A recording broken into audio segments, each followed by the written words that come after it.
This is episode 90 of Hebrews in Exile with our honorable teacher, Robert B. Holman Jr. and Sean Appleton. And you may know of a particular group called the Hebrew Israelites in Christ. You may have seen them standing on the street corner and wearing purple and gold. Well, the question arises as to whether or not we prescribe to their particular style of teaching. We're going to provide some clarification on that particular topic in this episode. So, Hebrews in Exile, you know what we do. Let's go.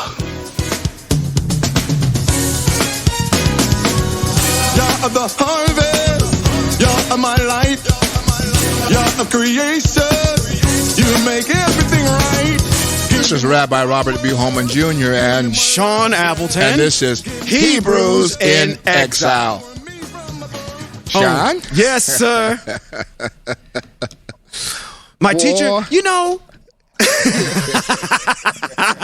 I don't know. Every time we start the podcast, we open the podcast laughing because there's so much on our minds in terms of the current events that are circling in the atmosphere of this exile that we live in.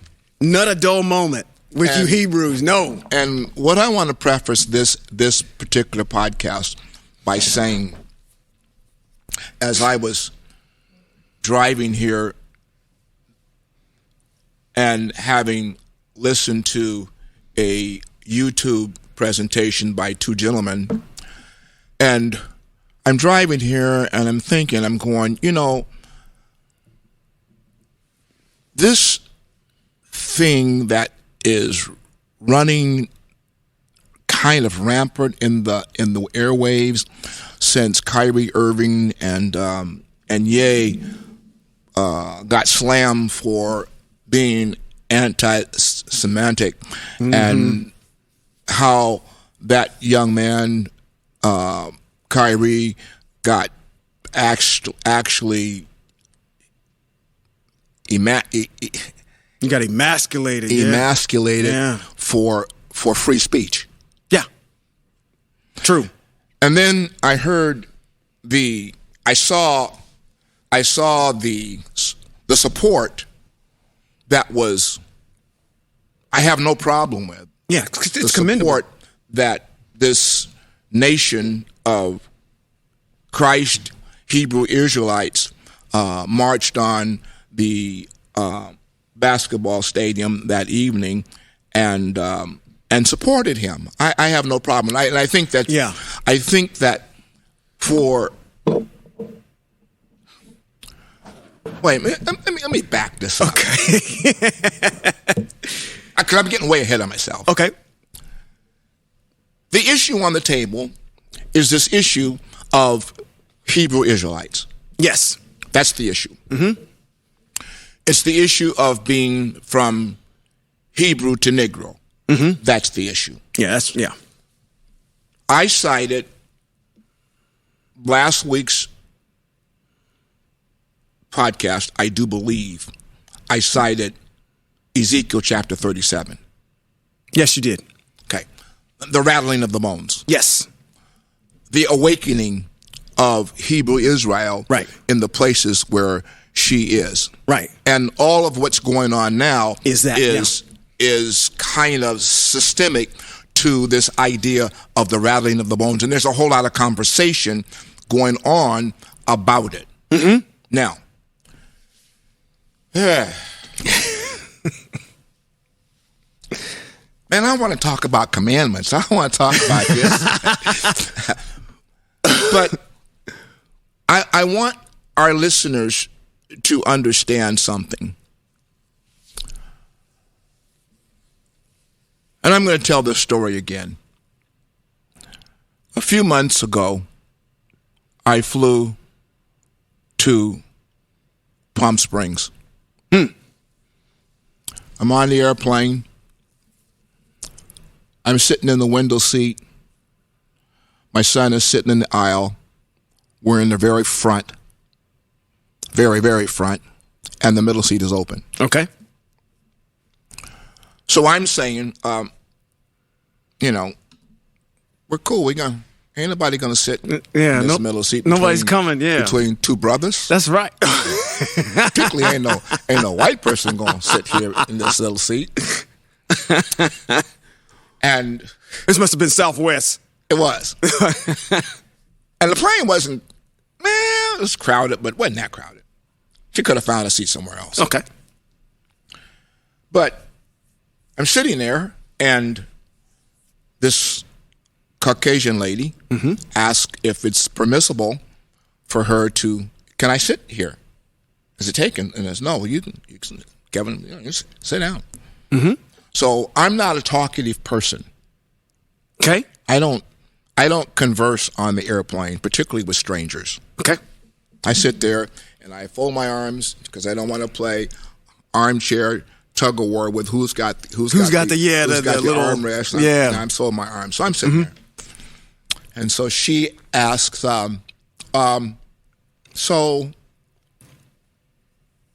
where are you coming from? And I says, well, from Sacramento. Well, where are you going? Oh, we're going to Palm Springs. Why are you going to Palm Springs? I'm going like, dang. Here's my social security number. I got X amount of kids. I says, well, I drive.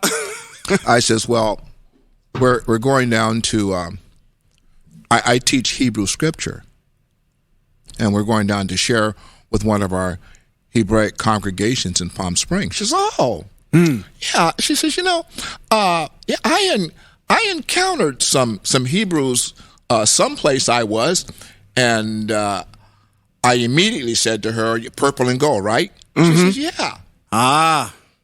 And she says, they were very abusive and very hostile towards me and other people that were, look like me. And I go, yeah. I says, we're not them. Right. We're not. I preface this introduction in this context.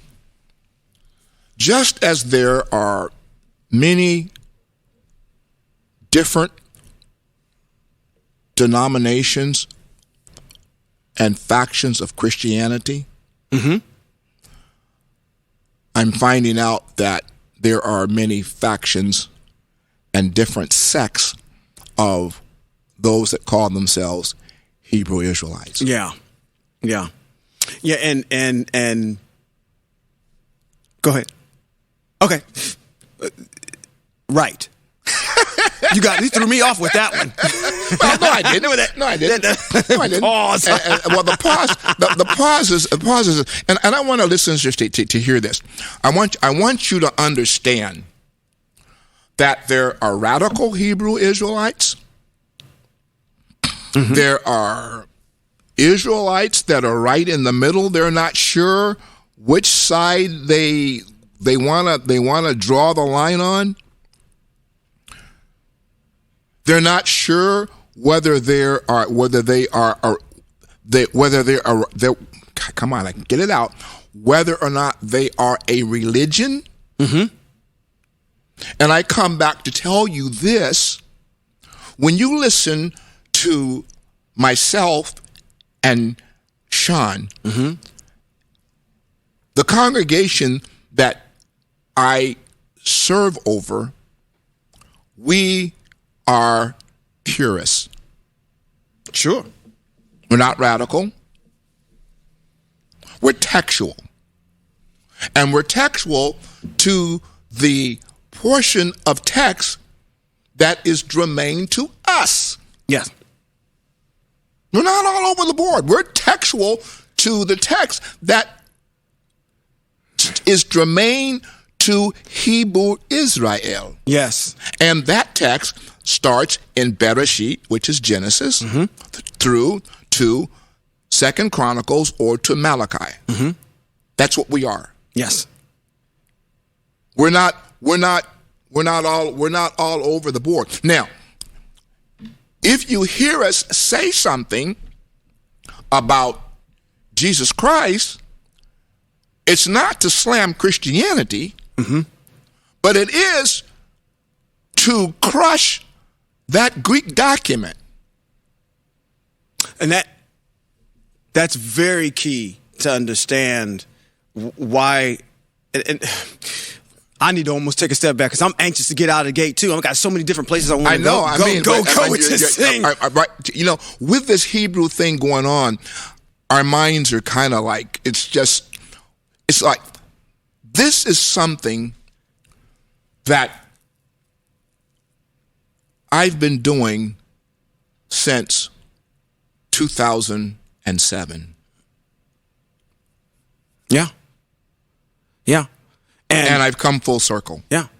And I, without sounding diminutive towards our purple and gold brothers, I think we've said this in our teachings on Shabbat. We've said this in podcasts.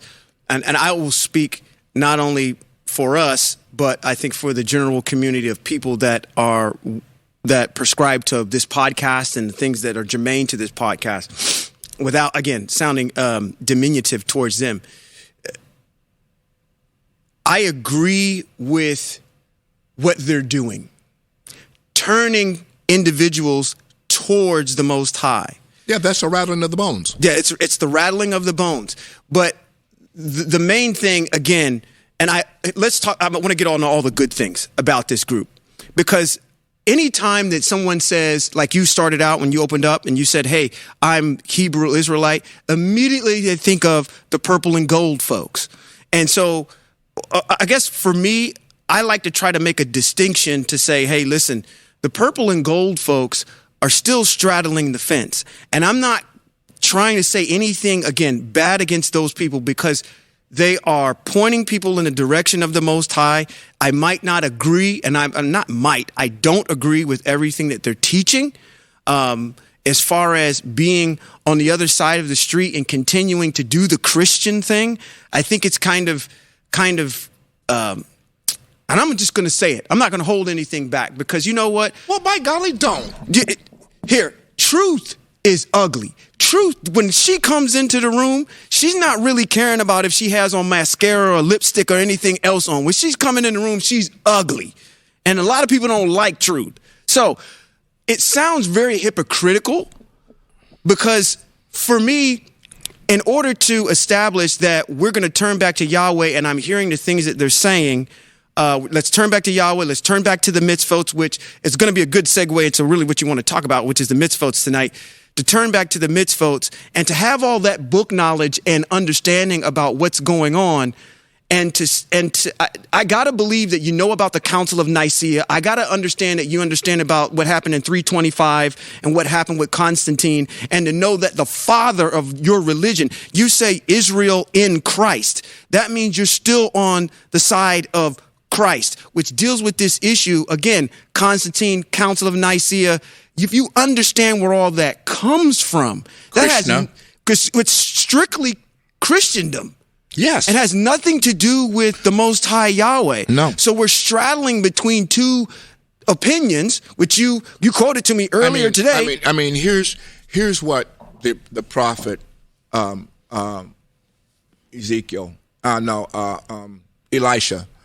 Elisha is combating Israel, and he meets them at the altar. Mm-hmm. They bring out their whatever, and they place it on the altar while Ezekiel's standing back watching them go through their gymnastics. Mm-hmm. And he mocks them. Well, your El doesn't seem to be answering you. Perhaps maybe he's gone on a journey. Right. Or in the text even says, or maybe he's sitting on the potty. Right. So he's mocking them. Right. He is. He's making light of it, yeah. And then when he comes to present his case before Israel, he makes a statement. Why halt ye between two opinions? If Yah be Yah, serve him. If Baal be Baal, then serve him. But you can't serve two. Right. Yeah, and that's where a lot of our Hebrew brethren are, because they don't understand the narrative that's written in our historical text. I don't call it scripture anymore. It's our history book. Yeah. It's exactly what it is. The Most High has given us a history book, and he's given to us, through his mitzvot, a formula about how to have a relationship with him. Right. Now, I'm going to put this in this context. I don't care about this narrative of being, quote, quote, saved. I don't want to be saved. I want to have a relationship with the one who created me. That's right. And if I have a relationship with the one who created me, then my deliverance is systemic to that relationship. Right. It's quite simple. It's really quite simple. Yeah. So there within, I have so many good things to say about them, but at the same time, I understand the issue of the rattling of the bones, and it's a turn in the right direction.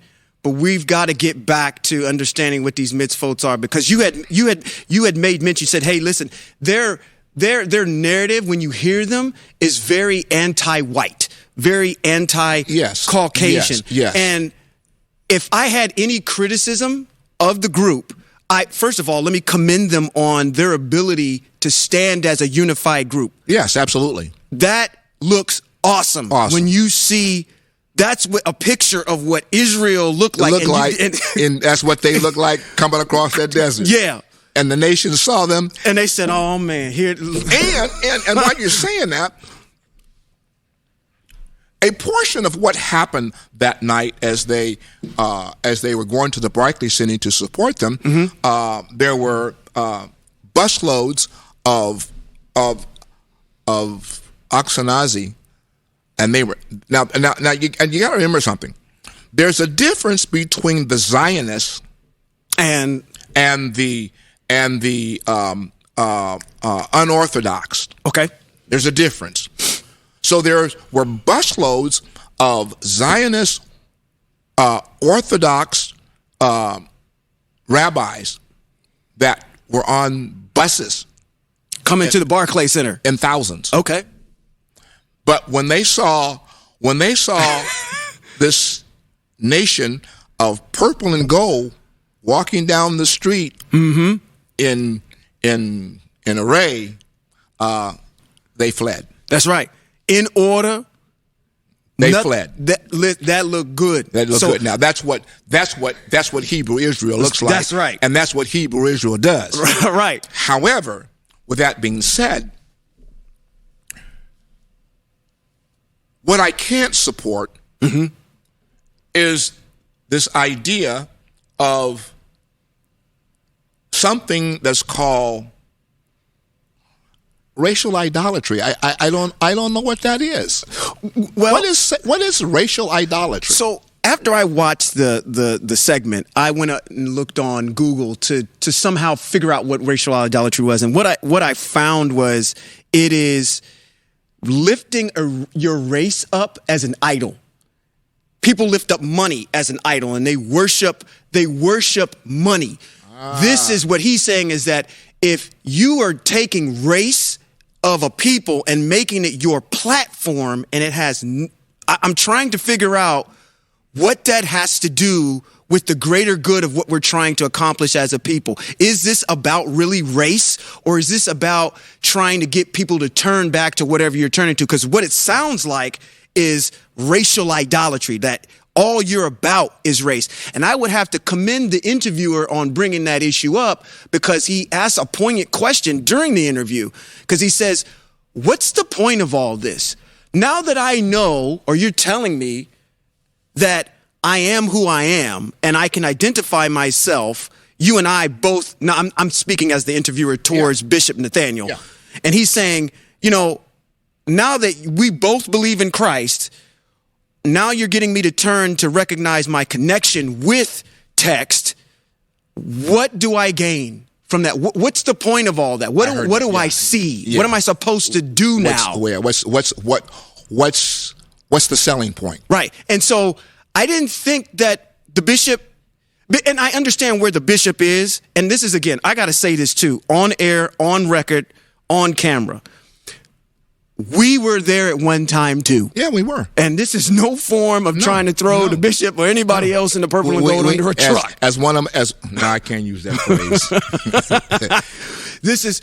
We are not, you can see our journey on YouTube where we started at and where we're at now with these podcasts. So by no form, and this is trying to be hypocritical. No. But we were there. We were there at one time. So I can sympathize why he answered the way he did. But it's more of my thing getting to the end of it is, yes, you're turning people back, but we got to start taking responsibility, which they talked about, unity, and taking responsibility for our community's downfall. Spend more time on the mitzvos, because you're only getting people to understand their connection to it, but you're still trapping them with the elephant in the room. You haven't gotten rid of that. So you have to somehow... Like I will continue to say, the rattling of the bones right now is just turning the people into the direction. We're not taking the step in the right direction. We're just turning in the right direction. And until we have these conversations, and I think that's what's warranted. I'd love to have if this gets out and some of our listeners send this to Bishop Nathaniel or any one of his or Jason Whitlock or any of those individuals that want to have a conversation with us. What we're not seeing is the purist going and talking to the Hebrew Israelites and having these types of conversations to say, now let's talk about why you're still in this Christ mode and still dealing with this issue instead of being totally Hebraic and walking this way, because you're confusing people when you're doing that. Granted, it's kind of like the thing like that happened in the civil rights, and you can correct me if I'm totally off base with this one, but the church was a centralized place, and I think Islam was a centralized place because they were fighting the racial injustices at the time. Oh, absolutely.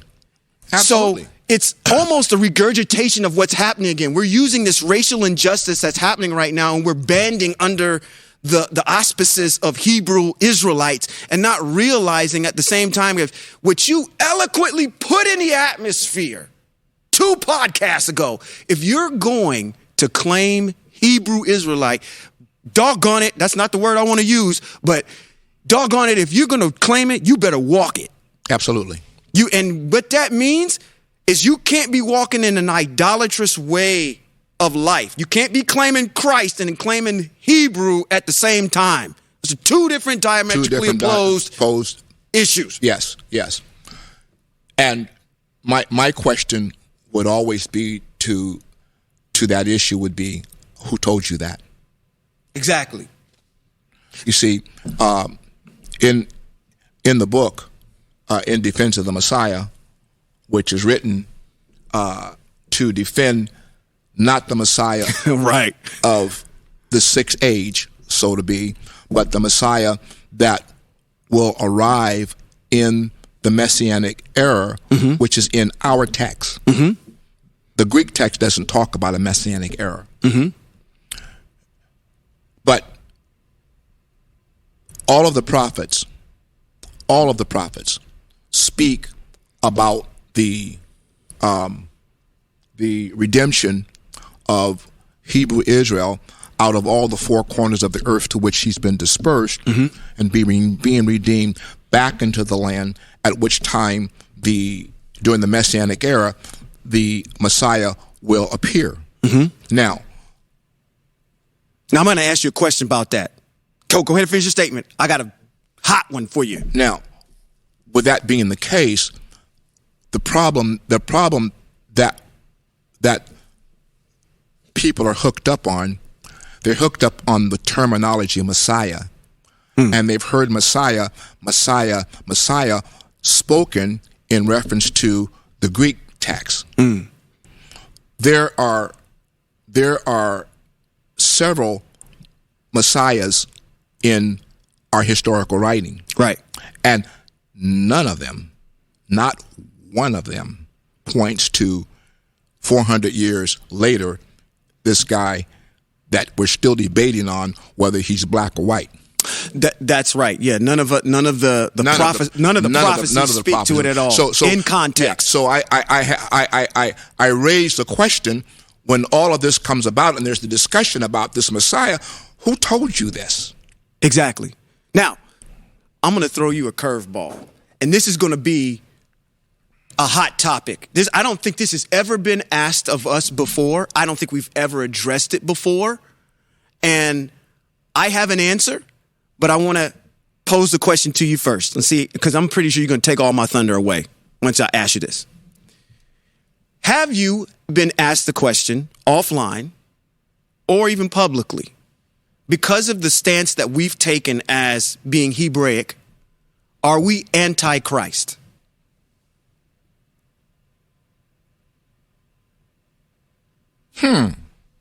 Because we spend a lot of time trying to go into the text and show individuals that, hey, look at Constantine, look at where it comes from, look at all that. Yes, we are.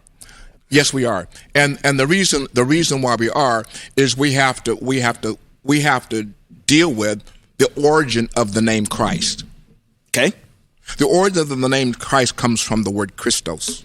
Okay. Christos is part of something that is part of the whole Greek aura. Mm-hmm. So there is nothing in our Hebrew document that talks about a Christ. Okay. Nothing. Okay. From Bereshit to 2 Chronicles, there is nothing in that document that talks about a Christos. Agreed. So that poses the question as if to say that what's over there that's written about this individual, Jesus Krishna, Jesus Christ, JC, Yeshua, however you want to refer to him, are we anti-Jesus? Yes. Okay. So yes. I got a different perspective on that. But go ahead. Yes, we're anti Jesus. Although in the Book of Chronicles, the name Jesus comes up several times in the Book of Chronicles, but it ain't in reference to him.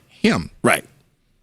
Yeah. So I'm anti-Jesus. I'm anti-Christ because both of those two terminologies, both of those two names come from two Greek references, Christos and Jesus. So with that being the case, it falls into the classification of idolatry. And with it falling into the classification of idolatry, I have a text, we have a text in our text that says you are not supposed to mention the names of any other. Yeah, any other gods or any other, yeah. So if he's purporting to be a god, that's the derivative of something that the Greeks posed from their idolatrous system, then yeah, I'm totally opposed to that. Okay. That's a great. I first let me say I support what you're saying. I stand with you 110%. I'm going to add to what you said because you took some of my thunder like I knew you would do. Well, you shouldn't ask me then. You know what the platform. That's. I mean, we debunked that elephant a long time ago. I only say that to say. And all you have to do. All you have to do to understand what I just said is read the documentation in the Council of Nicaea. Yeah, 325. And see what the origin of the Christian church is and where what it's derived from. I mean, come on, people.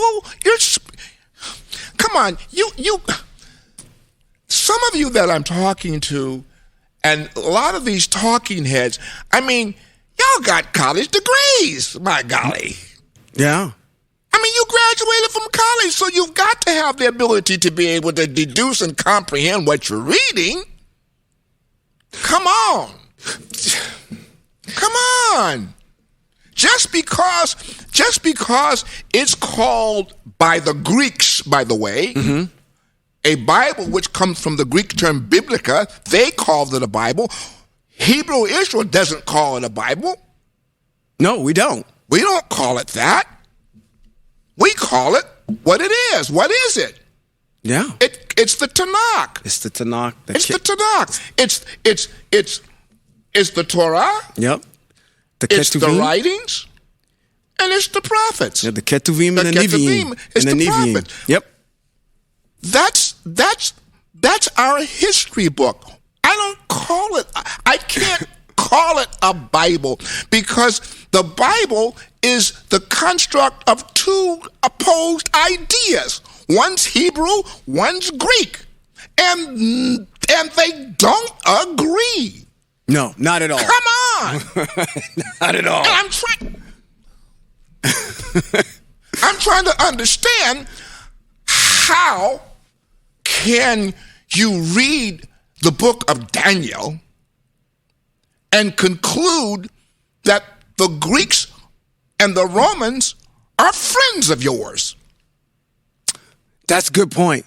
That's a very good point. How can you deduce that? But see, part of the problem is that we have individuals, and you talked about this, leaders that are standing in front of people that are cherry picking texts out of there and then jumping back across the street and relating it to what it is. They're not reading it in context. They don't have a Hebraic mind. They're not deducing the text from a Hebraic standpoint. So therefore, the whole entire intent and context is totally missed.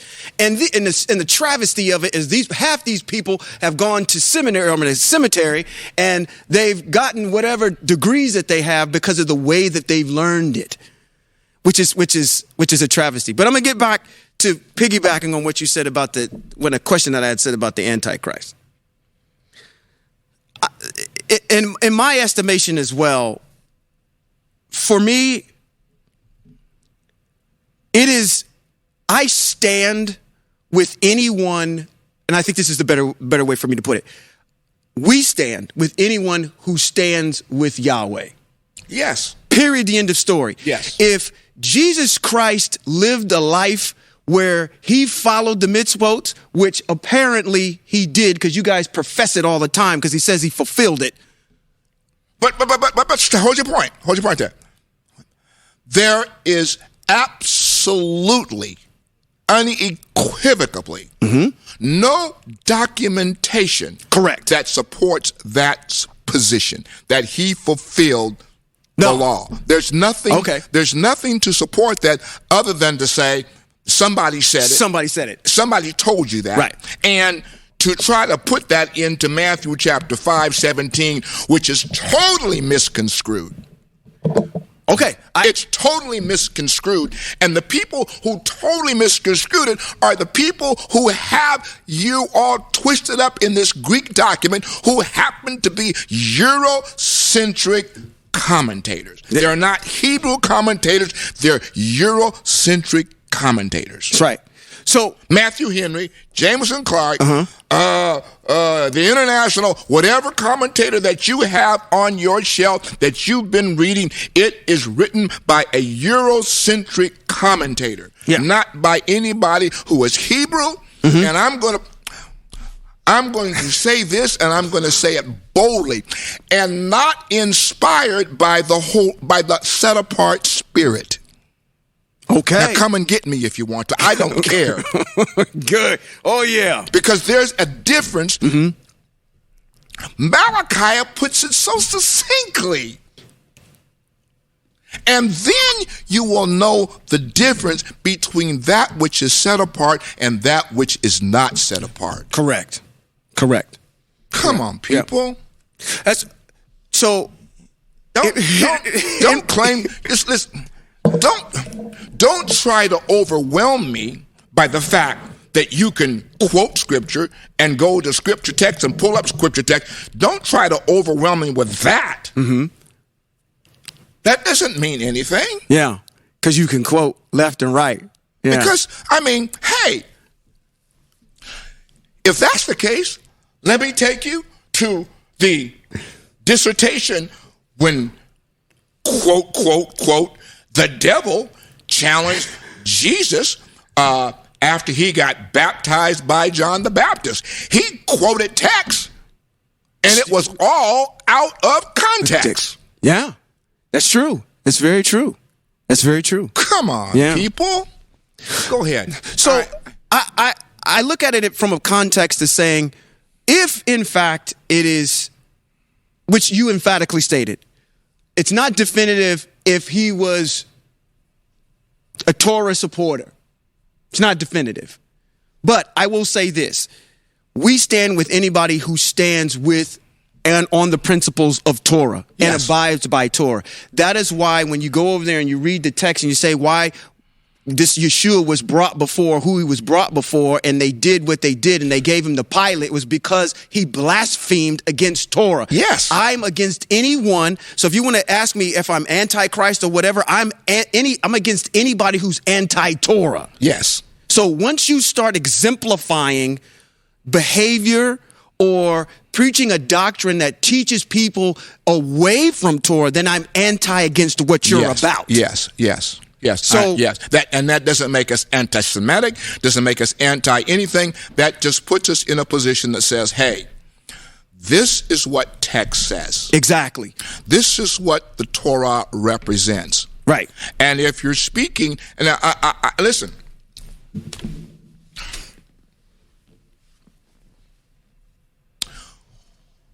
I'm going to ask you a question. Okay. We're throwing one back. All right, here we go.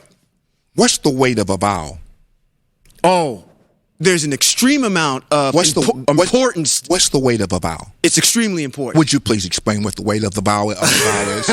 Because I'm going to say something when you get through. Okay. What's the weight of a vow? Wow. There is so many. Well, there's several examples. Come on. Don't just get it out. Come on. You know you can rattle this off like combing your hair, which you have none of. Come on. Well, I mean, there's a couple different places you could go with the weight of a vow. What's the weight of a vow? Just give me the simple weight of a vow. It's super important.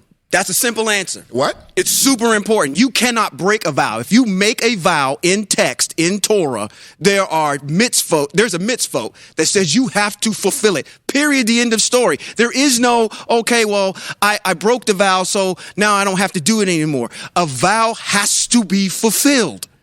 And if you make a vow to the Most High, how important and dramatic is that?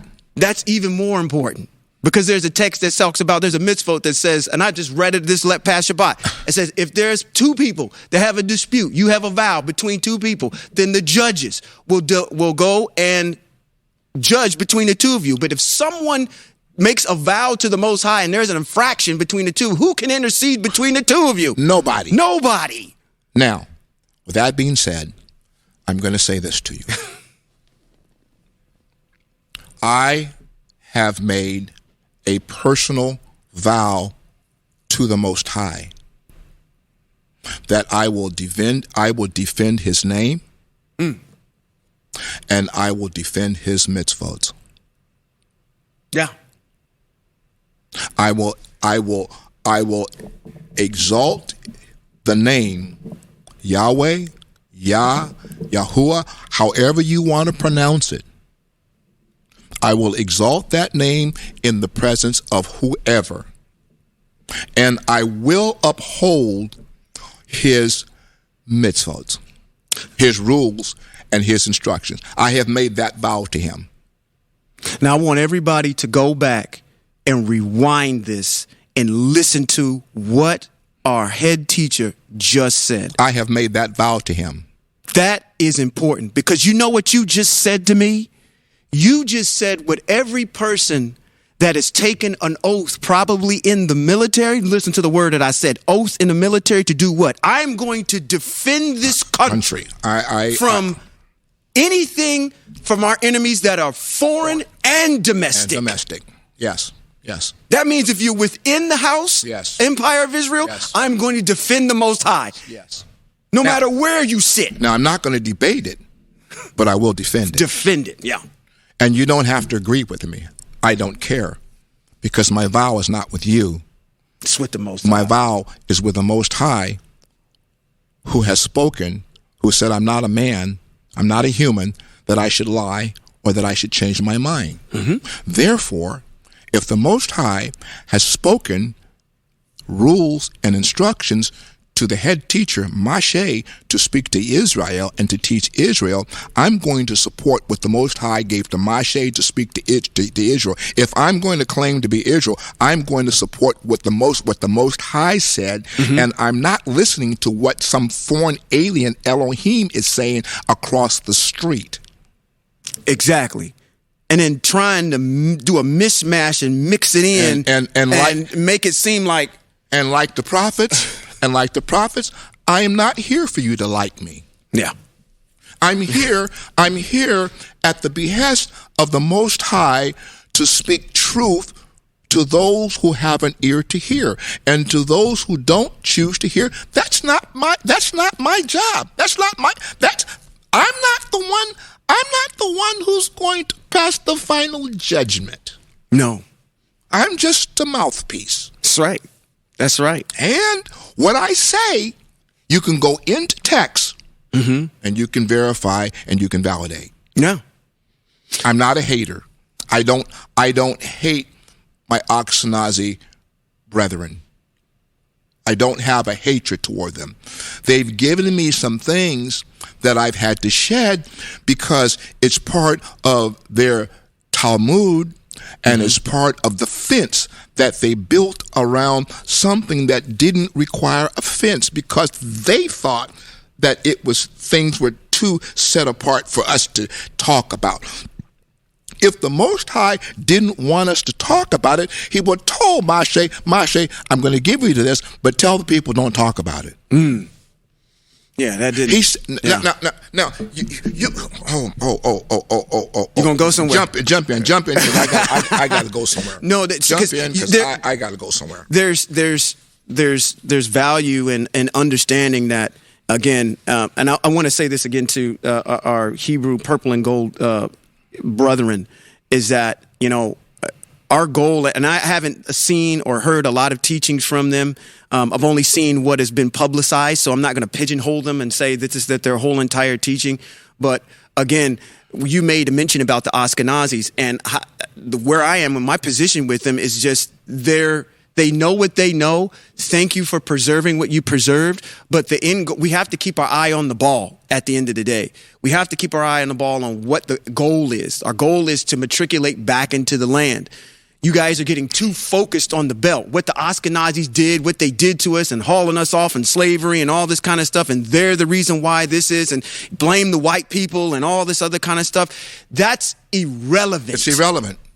The Ashkenazis and whatever is happening to you. And let me just bring this back. See, now you got me touching my temples. Let me bring this back to perspective. The reason why you guys are, I'm going to look into one of these cameras. The reason why you guys are in the situation that you're in is because our ancestors put us here. Quit getting upset at the belt. They're the belt that are spanking you. Last time you got spanked by your parents or you got spanked by a loved one, you didn't get upset at the extension cord or the 2x4 or the paddle or whatever was used to tan your behind. What you're getting upset at is the behavior that you took in order to receive that whooping. Just because the Most High, and even if you read text, Hebrew brethren, purple and gold folks, you will see that these people, you like to quote Devarim 28 all the time. Why are you getting upset at the fact that the Most High is using these people to tan your behind with? That is because we're focusing on the belt, which is, quote unquote, the Ashkenazis, the Jews, the white folks, the establishment, whatever you want to call it, and not putting our attention back on what the end game is. Granted, turning people back to the Most High and the mitzvot is great, but we got to start walking in it, and we got to start letting people know this is not the goal. That's not the goal. The goal is to get back into our land. Our goal, give something. When Jason Whitlock asked that question, answer it this way, or this is an alternative answer. We have land. We have an inheritance. We have an inheritance. Yes. And it ain't here. And it's not here. We know that we have to be somewhere, and we have to start training generations after ours to look for getting into the land, because all you guys are doing is making it comfortable to be here in exile. No prophet In that book that you quote, Hosea, Nahum, Malachi, rattle them off, Ezekiel, Jeremiah, any of them, name them. They are never trying to make exile comfortable. They are always trying to get Hebrew Israel to turn back to the Most High and leave. Yep. Read the text. Stop focusing on white folks all the time. That's granted. That's the belt. And and I don't even look at them as being the issue anymore. They're not. They're not the issue. That's the short game. That's recognizing the tree in the forest. Do you realize we have a forest to deal with? They're just one of the trees in the forest. The forest is getting our minds back to where we need to be, which is back into the land. You know, let me say this. I'm going to read something. Okay. I'm going to read something out of the book of Mishlei, which happens to be Proverbs. Okay. The central idea is to understand what it means to fear the Most High. The fear of the Most High is germane to understanding our need to understand His rulings and His instructions. Get wisdom. Wisdom, and that's something that I'm not hearing from my purple and gold people. I didn't hear one word out of the bishop's mouth that spoke about anything about wisdom. I just heard a whole lot about white people, and seems to be this idea that they are the reasons for and slavery and all of this. But before I read this, getting back to what you said, the prophet Jeremiah writes in Lamentations chapter 5, verse 7, and it says, we are in this condition that we're in because of our ancestors. What did our ancestors do? Our ancestors loved idolatry. They left the mitzvos, the rulings and teachings of the Most High, and they left the Most High to go serve other gods. Yeah. That's the reason why we're in this condition that we're in. We're not in this condition because of the white people. We're not in this condition because the Ashkenazi Jews are part of the mechanism that fulfilled the prophecy that caused us to be exiled into the four corners of the world. That's not it. We're in this condition because our ancestors sinned against the Most High, and we're paying the price for it. But there is a prophetic writing that is in our text that the Most High is bound to. He's bound to it. He's got to fulfill it. He spoke it to the fathers. I will bring them back to the land. That's what he spoke to them. Now, what's our responsibility in this exile? Let's stop blaming other people for the sins of our fathers that are being paid for by the children. Yeah. Mashe says, and I said this before, I'm going to say it again, and let you read it. Just read Devarim chapter number 4. The instructions to Mashe was to teach Hebrew Israel rules and instructions. That's mitzvot, precepts, and regulations. That's what his assignment was. In that text, chapter 4, it says, then the peoples will see what a wise people you are. Yeah. So now you have to realize that the thing that's missing in the construct of the argument of the rattling of the bones is the lack of wisdom. Why is there a lack of wisdom? There's a lack of wisdom because there's no inset of Torah, which are the rulings and the instructions. Now, I heard the gentleman say today, well, Jesus done away with. The reason why we're not under the law of killing. It's not about bulls. It's not about animal sacrificing. It's about ethical and moral concepts and precepts that the Most High has given to Hebrew Israel to live by. Mm-hmm. In this exile, we are in the 6th day. The 6th day, which is called grace. Why in the heck do we have grace? We have grace, and why did the Most High prescribe grace for us? He prescribed grace for us because he knew that in this exile there were a number of rules and instructions that we were not going to be able to fulfill that would generate the death penalty. Agreed. So he gave us grace. Mm-hmm. In this period of time of exile that we're in. Grace is going to go bye-bye.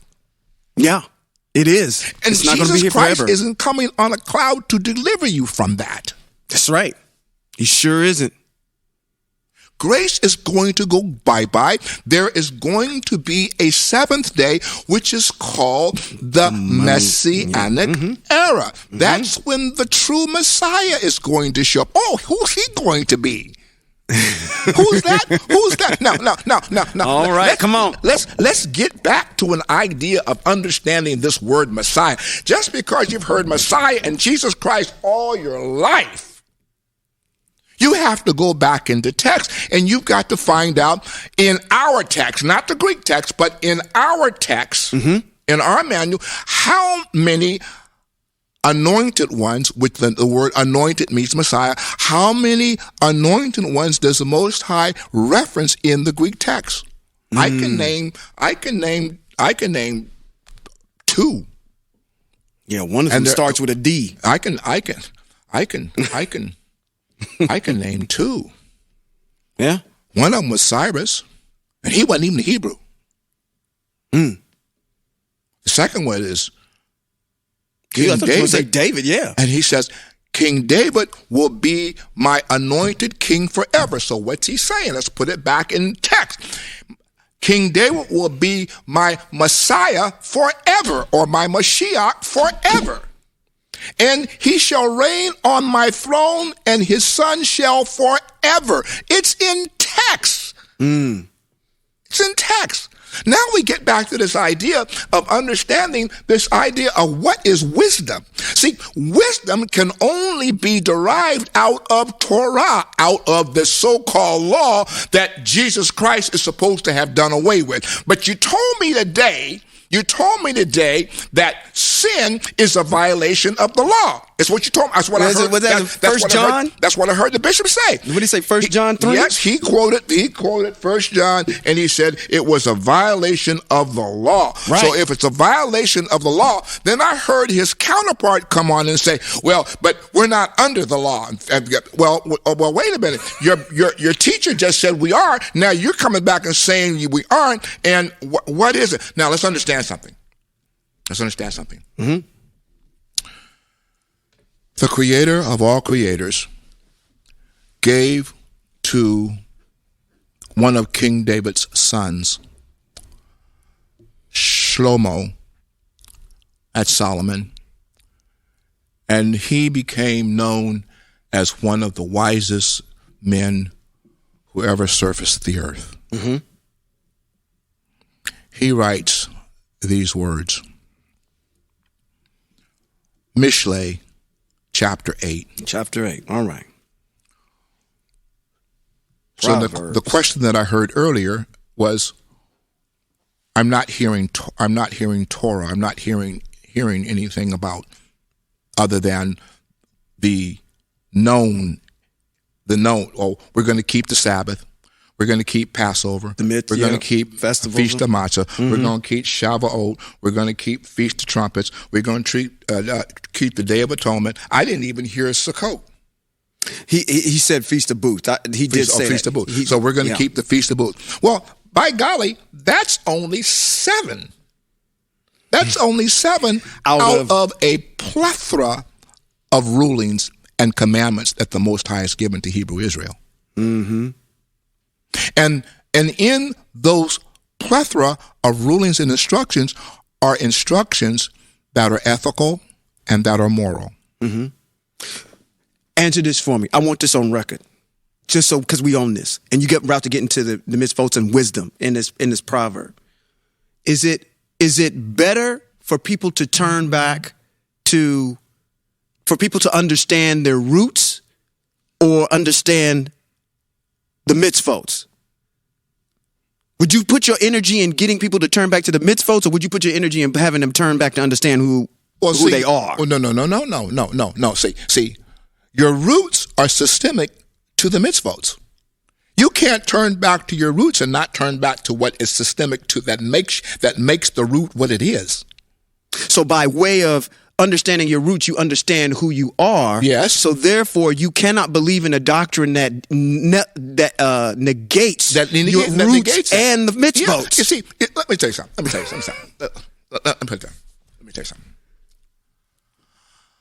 I was born a Holman.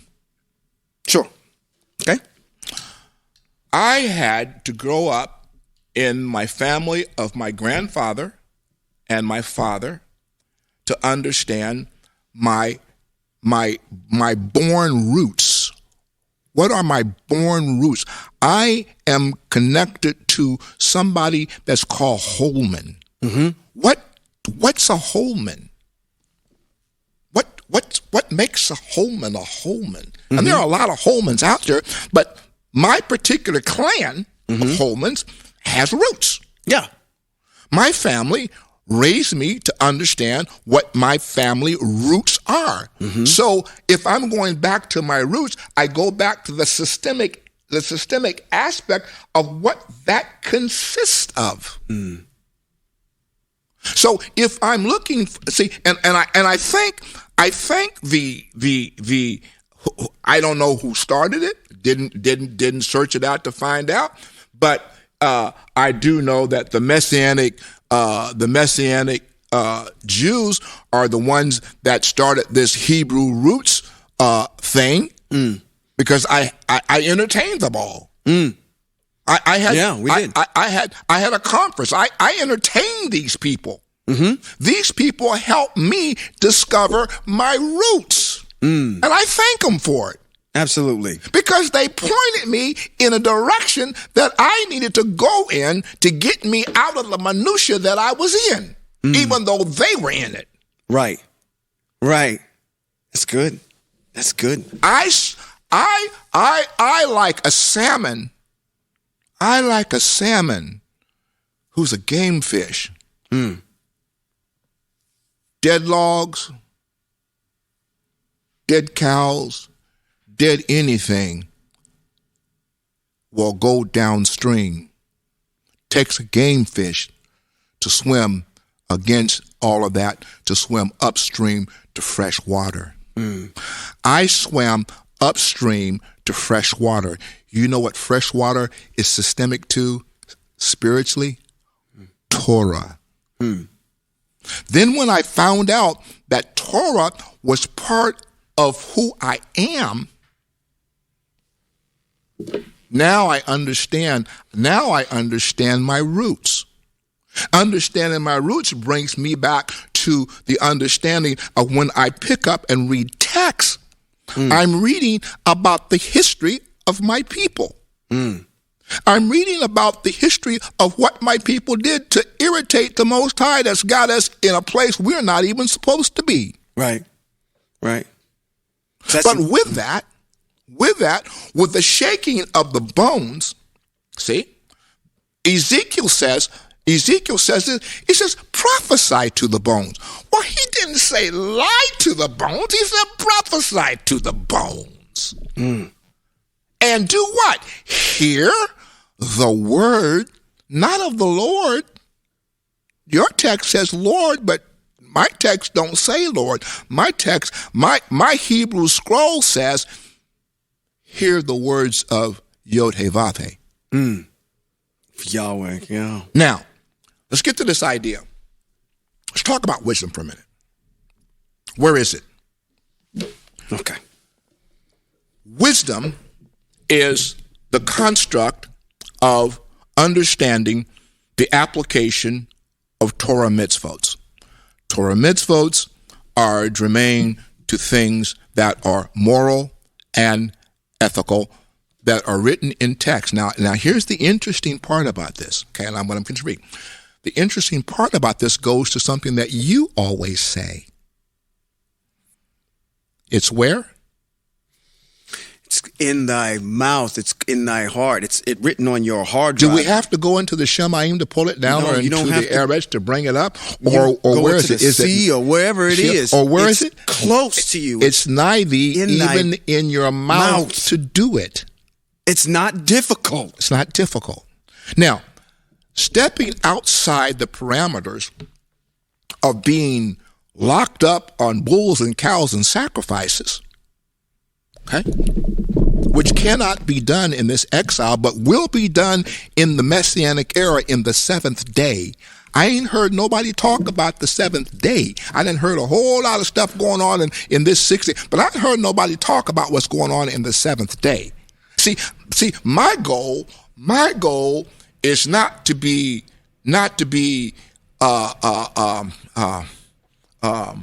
anchored in this day. My goal is to get to the next day, which is the seventh day, the Messianic era. Mm-hmm. In order for me to get there and for me to have a relationship with the Most High, my mind needs to be turned back to Him.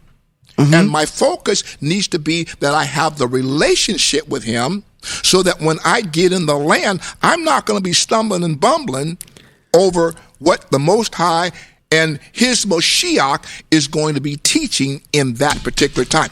The text says about the nations say, let us go up to Jerusalem for what? The Torah of the Most High is being taught there. Now, let's come back to this day. Okay. Shlomo, who is the wisest man, writes these words. Wisdom is calling. Understanding is raising her voice. On the heights along the road, where the paths meet, she is standing. By the gates leading into the city, at the entrance she cries aloud. People, I'm calling you, raising my voice to all mankind. Yes. To all mankind. I'm raising my voice to all mankind. Mm-hmm. Okay?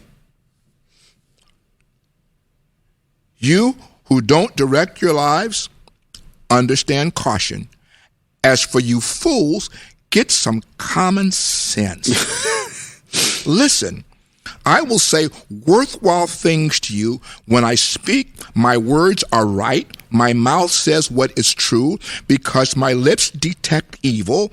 All the words of my mouth are righteous. Nothing false or crooked is in them. They are all clear to those who understand, and straightforward to those who gain knowledge. Receive my instructions rather than silver, knowledge rather than the finest gold. For wisdom is better than pearls. Nothing you want can compare with her. Wisdom, I live together with caution. I attain knowledge and discretion. The fear of Yahweh, listen to this, the fear of Yahweh is the hatred of evil. Now, there's a period there so I can stop there. Okay. When we eschew thoughts or ideas that formulate in the minds of people another people that we should hate, that's spewing evil. Now, Israel had her enemies. She sure did. And we have ours. And we do. But in this exile, we don't have those kind of enemies. We don't have the kind of enemies that, as a nation, we need to rise up against and fight. Israel had nations that oppressed her and that when she cried out to the Most High sent a deliverer, and now watch this now, his spirit went before them, gave them the strength to defeat their enemies. They didn't go on their own. That's right. Most High did a lot of fighting for them. I'm going to back up. I want to go back up. Okay. Back up. Wisdom is Torah. Wisdom is Torah. Shlomo opens this particular book of Proverbs by stating 3 classes of people: the simpleton, the scoffer, and the fool. The simpleton, the scoffer, the fool. There's 4 people, and the individual that's wise. The first 3 all have problems. The only one who doesn't have a problem in the 4 is the one who is wise. Why is he wise? He's wise because his life is being governed by the ethical and moral constraints of the teachings of the Most High. Now, what do those teachings tell us? They tell us something. There's a Torah mitzvot that talks about a person who talks too much, who he's got his mouth running too much. There's a Torah mitzvot that talks about that person who is not wise. There's a Torah mitzvot that says, do not treat the foreigner with hatred. That's right. For remember, Hebrew Israel, you were once a foreigner in Mitzrayim, in Egypt. So therefore, I can't talk about within this constraint of this new terminology that I've learned that's called racial idolatry. I can't talk in that place. That's not the place for me to talk. That's right. That's right. As a matter of fact, they're not the elephant in the room. Nope. Not at all. They're not the elephant in the room. The elephant in the room is that Greek text across the street, while you're trying to tell me and keep telling me, well, we've been a slave. Well, I'm going to put it out there, as long as you follow that Greek document, you're enslaved. Yeah, speaking of slavery, absolutely. It's written by Eurocentrics. It's not written by not one Hebrew person. And whether or not you want to subscribe to Hebrews or whatever, let me put it to you in this context. Because you forget something. Joseph had a robe, and the robe was prophetic. It was called his robe of many colors. Yeah. It was prophetic. That only says that Hebrew Israel is comprised of a nation of people who are the construct of many colors. How is that so? While it is that many of us purport that Hebrew Israel is a melanated people, the foreigner that joins with us from the nations can be of different ethnic backgrounds and different colors. And still be a part of this opulent nation that's called Hebrew Israel. No. Don't even think of it any different of being from, you're here, you were born in the United States. We call ourselves American citizens. But people come over from other countries and they assimilate into the culture, and they are under the auspices of our law that's here. It's no different. Now, what we're just stating here is text. Yeah. It's not an opinion. This is text. Yeah. And let me tell you something. Yeah. Let me tell you something.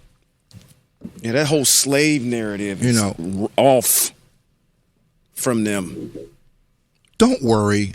I know the people always, well, where is that found in the Bible? Listen, read your text, you'll find it. Mm-hmm. Look up the word foreigner and see how many times foreigner is written in your, and then follow the text. Do your research. Yeah. Right. You are not to treat the foreigner with contempt or with hatred. Remember, you were once a foreigner in Mitzrayim. So when I hear that part of that side of the narrative, see, now I have to oppose that, because that's not within the framework of the verbiage of the Most High. I'm going to throw something else at you. Come on. Actually, I do want to make one statement, and I do apologize to you. I mean no disrespect by this. But we made a statement earlier, and I found it. It was actually in Matthew 5 and 17, where it states, I think this is out of the mouth of Yeshua himself, where it says, well, let me just read it. It says, "Don't think that I have come to abolish the law, or the prophets. I have not come to abolish them, but to fulfill them." Yeah. So that's what I was referring to earlier when I was talking about Christ and him walking in the mitzvot. Yeah. But so I'm going to throw another curveball at you. This is kind of off topic, but I was thinking about this earlier today, kind of on and off topic. Because I know this is probably something that our Hebrew brethren, the purple and gold folks, may not get asked. And I would ask this openly. You're prescribing to turn individuals back to their Hebraic roots and saying that melanated people are the Hebrews. So when your Christ was brought before a group of Hebrews and they found him guilty, it wasn't a group of white people that sent him to the gallows. It was us. That sent him over there. And why? And why did we do that? Because he blasphemed. Because he broke the mitzvot. Because he broke the mitzvot. And by carrying that out, they could not carry out capital punishment within the confines of where they were living. That's why they brought him in front of Pilate. Exactly. And they said, we got this issue by our mitzvot. He deserves to be executed, but we can't do that. Now, I'm going to say something. I'm going to say something to you. Okay? What's Hebrew Israel's mode of execution? What's Hebrew Israel's mode of execution? How do they execute somebody? How does a nation of Hebrew Israel execute somebody? It's a communal thing. And what do they do? They stone you. Oh, that's one of them. And what is the protocol? What do you have to go through in order to stone somebody? And what's the protocol? What's the protocol of the stoning? What happens? What's give me some. Where you're buried halfway up. Matter of fact, I think what happens is either you're buried up to your chest or your head is out of the ground. Yeah. And the community. That means everybody, it says a community. It didn't say the men. No. It didn't say the women. It didn't say the kids. You should read the text. It says everybody. The community community is supposed to come and stone you. Yes. To death. Yes. So you suffer death by blunt force trauma. Yes. So in the Greek text across the street, they're bound by the same protocols that we are bound by in this exile. Mm-hmm. They couldn't do it. And just like we can't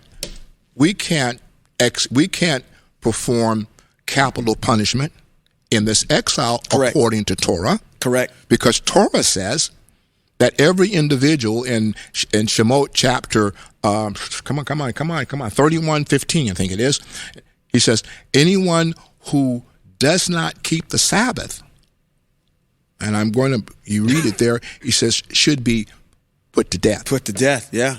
But we can't put anybody to death for not doing that. That's correct. In this exile. That's correct. And there are some other death penalties there, but we can't do it in this exile. Okay? Right. So now, we look at this, we look at where we are, and the the constraint is that there are protocols that we can live by in this exile that are germane to righteousness and set apartness, that are written in the plethora. There's not 613. There's no text that says there's 613. The Most High says, obey them, yeah. my rules and my instructions. So you have to read the text to understand what they are. I'm in the process of trying to annotate those for you so you'll have them at your hands. It's becoming a bogged down process. Should have been easier than what I thought it was, but it's becoming a bogged down process. But I'm going to give them to you so that you can have them, so that you know how we're supposed to live in this exile. Oh man! Let's close with this. I'm going to add something to after you get done. Something real quick. Let me say to you, in all that we've said in this podcast, there are different factions of Hebrew Israelites. Yes. There are Messianic Hebrew Israelites who are halting between two opinions. They want to walk in Torah, but they want to walk in the Greek document also. And that's fine. That's fine. You know, I'm not shedding any bad light on them. No, not at all. For doing that. That's their faith, what they believe. Yes. Secondly of all, you have to get out of your mind that this is a religion. This is not a religion. It's a lifestyle. This is a lifestyle. The Most High did not give to Hebrew Israel a religion. He gave to them a way of life. And if you read the text, you'll read the text and it'll say, and this shall be life to you. Choose between life and choose between death. Death, yeah. And he gives them this I forget what parashah is when he puts them on Mount Gerizim and Mount Ebal. He puts the curses on Mount Ebal, and Gerizim has the blessings. Yeah, one is green and one is desolate, and he says, "Here, you choose." So you have the right to choose which way you want to go. Or maybe the other round. In this world that we are currently living in, and to those of us who are in this mindset of wanting to have a life with the Most High, or wanting to have what we call eternal life,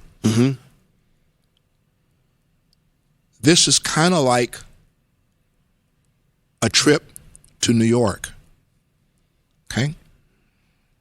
There's many ways we can get to New York. Oh, absolutely. You can get on a plane. You can take a straight route from wherever you are right to New York. You can drive to New York. You can drive to New York. Yeah. It's going to be a winding course. Oh yeah. You can take a mule to New York. You might die along the way. You might have to get you another mule. Yeah, that mule might be gone by the time you get there. My point is, there are different ways to get to a point. But there's only one way to get to eternal life.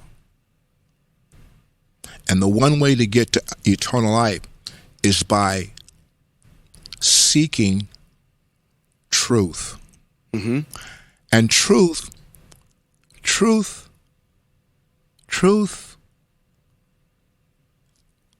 what's the word I'm trying to find? Truth outweighs whatever you think. Whatever your thoughts are, truth will outweigh it. Truth doesn't care about your feelings. No. Truth doesn't care about your emotions. Truth doesn't care about how you were brought up. Truth doesn't care about what church you went to. Truth doesn't care about what pastor told you what. Truth stands on its own merit, and guess what? It never has to have. It never has to have an alibi. Nope. Now,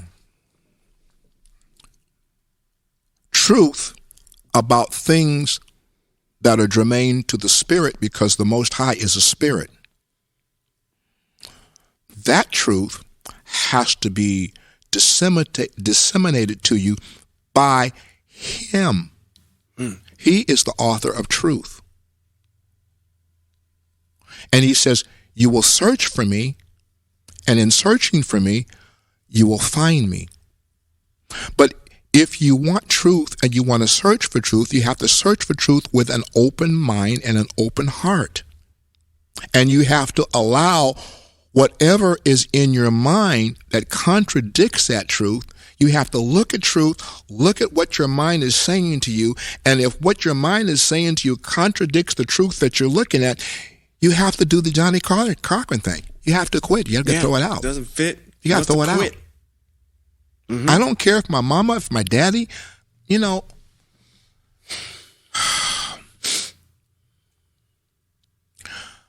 I was born into the Apostolic Pentecostal Church. It's a denomination. I did all the things that Apostolic Pentecostals do, except I didn't learn how to shout. And shout, by the way, is making a noise. Yeah. So that's what shouting, not dancing, what you all call. Oh, they're shouting. No, they're dancing. Yeah. I never learned how to do the whatever it is that they do, and I didn't learn that. But I was born into that. The Most High. I said the Most High. I didn't say Robert B. I said the Most High. Yeah. Took me out of that and put me here. Because I asked the Most High one thing. I asked Him one thing. I said, if I am going to be a leader of your people, then I need you to teach me truth. Because I don't want to be leading your people down a false path just because it's popular. Teach me the truth. It's funny you say that. I can testify today that I'm assured from the crown of my head to the sole of my feet that I will lay down my life on what I'm getting ready to say. That if by intent of purpose and forethought that I say anything that contradicts the Most High's word and His teaching, take me out, shut my mouth, because the only way I'm going to be silent is I'm going to have to be dead. If by motive of intent and thought, right, I say something over these mics that doesn't coincide with what the Most High has prescribed, if I do that purposely, I don't have the right to sit in front of this mic, and I do not have the right to live. I want you to hear me. That's heavy. That's heavy. And I'm happy today that I can testify that everything that I wrote in the book in defense of the Messiah is scriptural, factual, and historical. And you don't have to agree with it when you read it. But you have to ask yourself a question. Who told me that? Oh, the Most High told me that, because everything that I say in that book is validated not by one text, not by two texts, not by three texts, but out of the text that is the text, and not by some Eurocentric commentator who is not filled with the Ruach of the Most High. And there it is, the secret of understanding the mind of the Most High. Hello. Who can know the mind of another person except he reveal himself to him? That's your text across the street. But it's a good proverb. It sure is. It's a good proverb. Absolutely. And the only way that I can get to where I need to be in understanding. Well, let's close this. I'm trying to close. In Proverbs, chapter number. There's a lot of them. No, it's an earlier chapter. Proverbs 6. 6? Let's see. 1, 2, 3, 4. In Proverbs, I think it's 6, 5 or 6. 6. Okay. It says, in all thy ways, acknowledge me, and I will direct your path. Lean not to your own understanding. Yeah. Now, let's understand that text. And I think I'm going to be through. Wow. My second Come on. No, you can't be through because you know what you're talking about? Lean not unto your understanding. What did we just get done talking about in the book that I came out of? There arose a time in Israel where there was no king and people just did whatever they thought was right. The wise man that's writing Mishle says, in all thy ways acknowledge him and lean not to your own understanding. What's he saying? Mm-hmm. He's saying, in all your ways, when you're trying to deduce the things of the Spirit, don't lean to your understanding. You have to go to the one who put it there and ask him to give you understanding. Absolutely. You have to set all the books aside. You have to set everything aside that you've said. You have to ask him, Most High, I need you to give me the understanding of what I'm reading. You said it. Give me the understanding of what you're reading, what you're saying. That's what you got to do. Yeah. And if your ways please him, okay, and if he can trust you, right? Because the issue is trust. Mm-hmm. You don't share the inmost aspects of who you are with somebody you don't trust. Yeah. They'll squander the information. The Most High says, if I can trust you, I'll give you the understanding. Now, trust of the Most High is something that I can't measure. Nobody can measure it. Because he says, I try the heart, I try the reins. Who knoweth the heart but I, who try the reins of the heart? The Most High knows the heart of every individual who comes before him and poses him any question. And if your heart ain't right, you're not going to get the right answer, and you're going to go half cocked off, and you're going to say that he said, and he says in his text, woe to anybody who says I have said and I have not. That's right. Well, hey, you know what? I got two things to say. Now that you said that, that's beautiful, because there's also a text in there that says, that piggybacks on what you're saying, which is, you folks look at the Most High says, you folks look at the appearance of somebody, but I know what's inside them when what you don't see like I see. Exactly. So therefore, you can get it wrapped up in the appearance of what's going on all day long, but I know what's actually there. So it's beautiful. I'm going to end with this statement here. It may seem I'm the king of disclaimers, so I'm not going to give one on this one. It's in the same. I have this aura that I'm in right now that I want to quote one of our ancestors, great lady of renown. You may know her as Armanita Ross. You know who that is? Yeah. Armanita Ross. Better known, a.k.a. as Harriet Tubman. Yep. And she made a statement. Yeah. She says, I freed a lot of slaves in my day, and I could have freed a lot more had they known that they were slaves. That is, to me, one of the most, that kind of outlines where we kind of are, why we're here. We're trying to get you guys to understand who you are, understand what we need to get back to, what our goals are. And have you known who you were? there could be a lot more of us going back to where we need to be.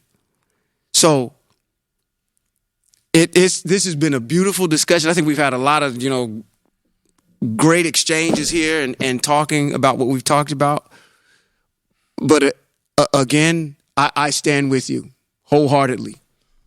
I stand in that same trench, in that same foxhole with you when it says, let's defend the Most High. And if we say something that with intent, like you're saying, we maliciously, intently are trying to drive you away from the Most High by saying something that's egregiously, diametrically opposed to that, then we're done. We don't just close it up. We don't need to be on these mics. Yeah. And you don't ever need to hear another word from us. Yep. Agreed. And may the Most High pass judgment on us quickly. Agreed. Totally agreed. And you know what I just spoke? That was a vow. It was. It was. May the Most High pass judgment on us quickly. Yeah. Matter of fact, that's part of it. Let's see how these mitzvot are coming out of you, because that's another part of another mitzvot is when you make a vow, that mitzvot says is when you get it, you are not supposed to delay in fulfilling it. It's supposed to be fulfilled quickly. Yeah. I don't know how many, and I don't say that foolishly or lightly. It's not something, for God I'll live and for God. No. I'm not saying that maliciously. Because most of the people that do that, if the Most High said, this is the reason I'm taking you out, you'd be like, right. You'd be like the children of Israel when they at the issue of the golden calf, and Moses said, all of those would be for Yahweh, stand forward, and those that stood forward, and those that stood back, he told me, turn around, kill them. Yeah, well, wait a minute, we didn't understand. No. I told you, I made it very clear. If you're for the Most High, stand forward. And those of you that stood forward, you came forward. Those of you that held back, kill them. There's no misunderstanding. It was very clear what I said. Yeah. Agreed. Totally agreed. Man, that's why I love doing these podcasts. Well, hey, you all. We have arrived. I've had in a New good York. time. I've had a good time sharing with you my heart and textual matter and the issues that are confronting our Hebraic world today. And I want to say to you, stay the course. There are different factions of Hebrew Israelites out there. If they're not teaching the mitzvot, then they're not following what the master teacher Moshe taught to Hebrew Israel. That's written in in Devarim chapter number 4. We're doing that. We're going to keep doing that because that's our mandate. Every time you teach, you point out the mitzvot within the subject matter of text, and that I didn't know. I didn't see that. You're ding, ding, ding, ding, mitzvot, ding, ding, ding, ding. There's another mitzvot. Follow us on YouTube too, FTF at firsttab.org, at First Tabernacle. No, the sound of the shofar. Sound of the shofar on our YouTube channel. You can hear Sean teaching, and you can hear me teaching the mitzvot, and you can hear me also currently in the process of teaching the book of Mishlei, which happens to be Proverbs. Well, wait a minute. Before you do that, you have Zoom class on Fridays, right? Yeah, I have a Zoom class on Friday evening. Okay. We'll have to put that in I'll put the Zoom in the description of this podcast. So if you guys are interested in joining that Zoom class, I forget what the call numbers are. Yeah, I'll put it in there so people can join in. Yeah, I forget what the call numbers are because it's I have Zoom on speed dial. Yeah. So I forget what the numbers are. Okay. All right. Well, I want to say to you, this has been Rabbi Robert B. Holman Jr. and Sean Appleton. And this has been Hebrews in Exile. Shalom.